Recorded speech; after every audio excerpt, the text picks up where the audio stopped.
Olá, eu sou Emerson Maia da Proban Open Bank Capacitação. Hoje vamos falar sobre variância e desvio padrão. Fizemos um primeiro vídeo falando do conceito. Nesse vídeo nós vamos falar sobre o cálculo da variância e do desvio padrão. Então, o primeiro ponto a ser considerado para fazer o cálculo é que existe o desvio padrão amostral e o desvio padrão populacional. O que muda? Que para o desvio padrão amostral, nós vamos considerar o período apenas uma parte do período. Para o desvio padrão populacional, nós vamos considerar o período completo, ou seja, o período desde o início do fundo. Tá? Como assim? Se você tem um fundo de investimento que começou há 24 meses, então esse fundo teve o seu início, correto? 24 meses atrás. Então, você tem um histórico, ok? Que o início foi 24 meses. Muito bem. Se você considerar todo esse histórico de rentabilidade, você está calculando o desvio padrão populacional.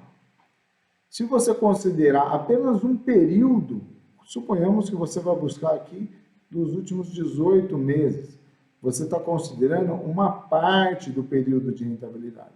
Então, você vai calcular o desvio padrão amostral, porque você está pegando uma amostra, pegando só uma parte do histórico de rentabilidade. Então, se estiver pedindo para calcular desvio padrão desde o início do fundo, você considera populacional. São todos os meses.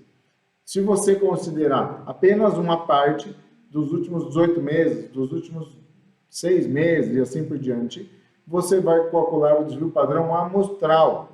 E o que isso muda no cálculo?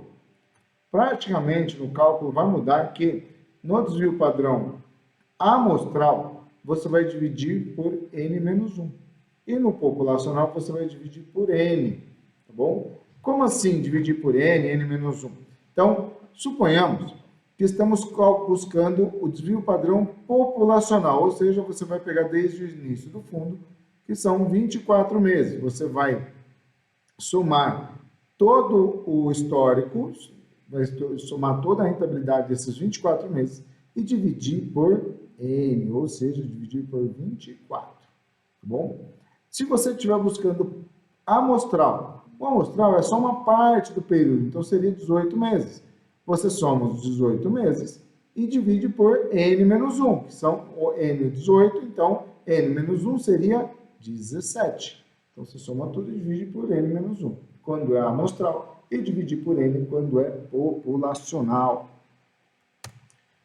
Aqui nós temos um exemplo para ilustrar o quanto que faz diferença, a importância de você buscar o desvio padrão. Lembrando que tanto a variância como o desvio padrão vão ilustrar a volatilidade, né? Vai ilustrar a volatilidade de rentabilidade, né? Onde, se você tem uma curva de volatilidade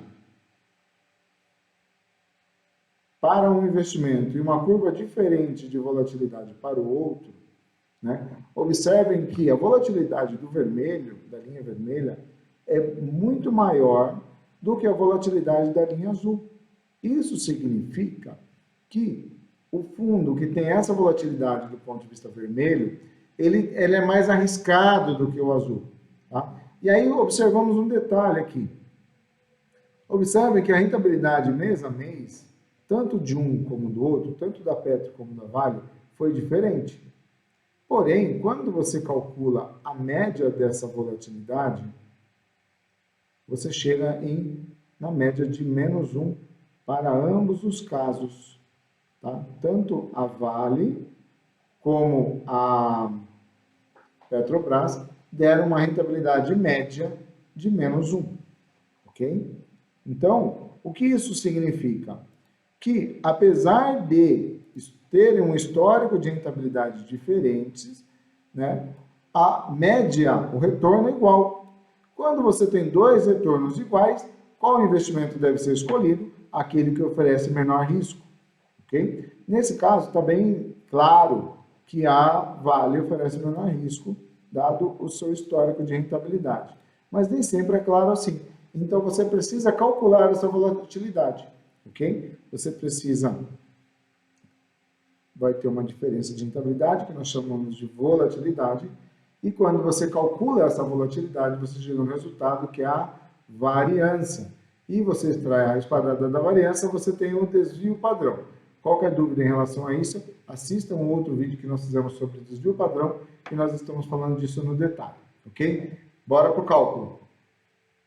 Então, nós temos o histórico de rentabilidade, lembrando que aqui nós estamos considerando o desvio padrão amostral, ok? Então, nós temos o primeiro mês, o segundo, o terceiro, o quarto e o quinto mês. Então, menos 4, menos 3, 1, 6 e menos 5, tá? Para calcular essa volatilidade, o primeiro passo é extrair a média, ou seja, soma tudo e dividir pela quantidade de intervalos, você vai chegar no resultado de menos 1. Depois você faz cada número, cada n, menos a média, que é menos 1. E você chega no resultado de n menos a média. Então, menos 4, menos 1, menos 3 e assim por diante. Depois você vai pegar esse número e elevar ao quadrado. Então, menos 3 ao quadrado dá 9 e assim por diante. Você chegou no quadrado de cada diferença de rentabilidade, ok? Então, o que você vai fazer agora? Você soma tudo, ok? E aqui que faz a diferença. Se for um amostral, você vai dividir por n menos 1.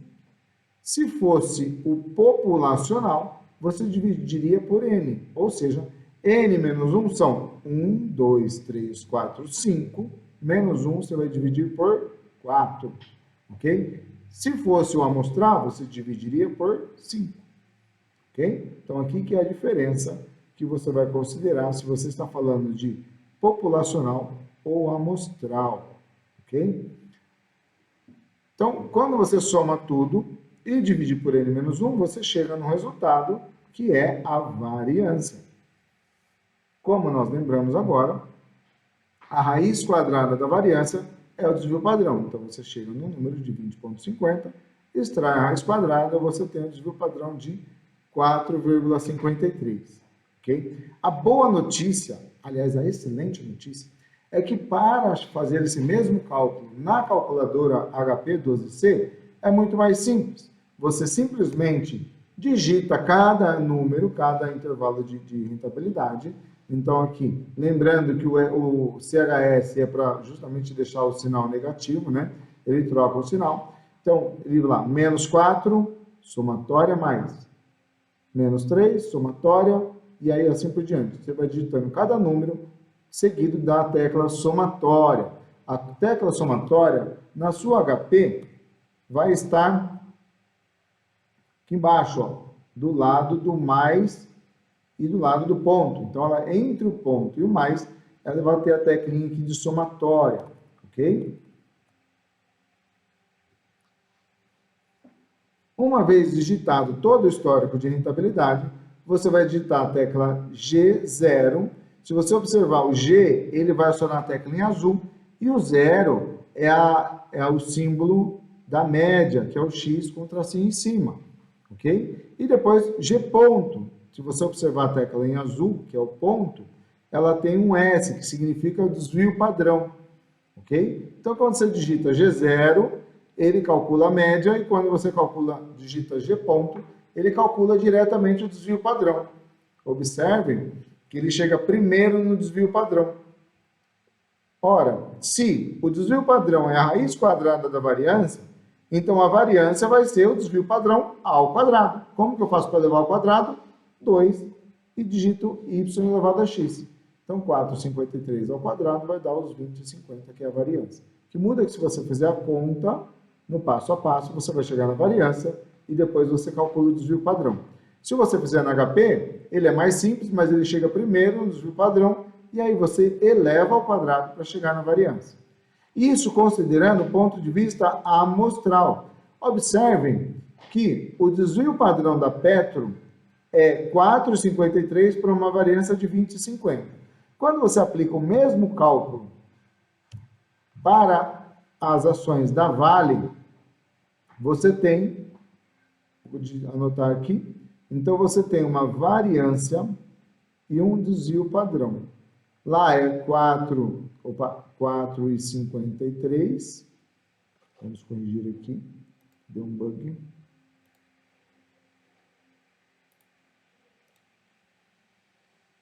Então, eu tenho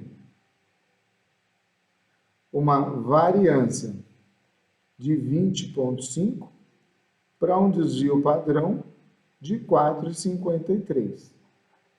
Observem que aqui a variância ela vai para 1,5 e o desvio padrão para 1,22. Isso ilustra justamente a diferença de volatilidade, logo, a diferença de risco entre esses dois ativos. Lembrando que a rentabilidade média de ambos é menos 1, ou seja, mesmo retorno, eu vou escolher aquele que me oferece menor risco. Nesse caso, as ações da Vale oferecem muito menor risco do que o da Petro, como nós vimos ilustrado no exemplo anterior. Okay? Onde que está o grande X da questão agora? Porque a calculadora ela busca sempre considerando o desvio padrão amostral. Ou seja, quando você digita aqui ó, o G ponto, ela já calcula, aqui, ó, G ponto, ela já calcula considerando a média dividido por N menos 1. Então, ele tem um N aqui de 5 números, ele vai dividir por 4, ok? Quando eu vou fazer o desvio padrão populacional, eu não quero que divida por 4, eu quero que divida por 5. Então, o que eu tenho que fazer? Eu tenho que aumentar mais um número aqui, sem alterar a média, para que ele consiga fazer o cálculo da forma correta. Como é que eu faço isso? Então, primeiro a conta aqui no passo a passo, tá? Aqui o começo ele é igualzinho, você tira a média, depois divide cá, subtrai, né, cada número menos a média, eleva ao quadrado e soma. O que vai diferenciar é que agora ele vai dividir por n, não por n menos 1. Então ele vai dividir por 5, ok? Vai chegar em 16,40, raiz quadrada, 405. Muito bem. Na HP, o início também é igual. Então o que nós vamos fazer? Digita cada número seguido da tecla de somatória, ok? Então aqui no visor ele vai aparecer 1, 2, 3, 4, 5, porque esses números aqui ilustram a quantidade de números que você já digitou, ok? Depois que você digitou tudo, você vai digitar o G0, que ele calcula a média, menos 1. Até aqui está tudo igual. Acontece que se você digitar o G ponto aqui, ele vai digitar por N menos 1, que é 5 menos 1. E eu não quero digitar por 5 menos 1, eu quero digitar por 5. Então, eu preciso incluir mais um número sem alterar a média. O que eu faço? Eu repito o número da média. Então, a média deu menos 1, eu vou digitar de novo aqui, ó, menos 1. Eu repito a média. Então, 1, CHS, ele vai ficar 1 negativo, somatório a mais. Ok? Então, o 6 significa que são 6 números agora na média. Calculo a média de novo, G0, ele não alterou a média, mas agora eu não tenho mais 5 números, eu tenho 6. Logo, quando ele dividir por n menos 1, ele vai dividir pelo 5, que é o número que eu quero. Então, é só apertar G ponto. Quando eu der o G ponto agora, ele vai dar 405. E aí, quando eu elevo esse número ao quadrado, eu tenho 16,40. Okay? Então, o grande X da questão, quando você está calculando o desvio padrão populacional, você calcula a média, repete a média para ele dar o número a mais, tá bom? E calcula a média de novo. Então, G0, repete a média, G0 de novo. Ele colocou um número a mais sem necessariamente alterar a média. Dessa forma, quando você der o G ponto para ele calcular o desvio padrão, ele vai considerar n menos 1, que é o 6, menos 1 vai dar o 5, que é o número que você quer. Comparando agora com o da Vale, é o mesmo cálculo, e observem que mesmo no populacional, claro que vai dar a mesma diferença, né? Então, se você considerar aqui o desvio padrão e a variância da Petro é 4,05 de desvio padrão para 16,40 de variância. E da Vale, 1,10 de desvio padrão para 1,20 de variância. Por isso, ilustra que o investimento na Vale é muito menos arriscado do que o investimento na Petrobras. E isso considerando esses números, tá bom? Lembrando que esses números estão aqui de forma ilustrativa, tá bom? Não reflete a rentabilidade real desses investimentos. Eu estou colocando dentro ilustrando aqui com esses nomes para ficar de uma forma mais didática, tá bom? Então, envie suas dúvidas, qual que é o assunto que você gostaria de ver no próximo vídeo. Bons estudos, contem conosco.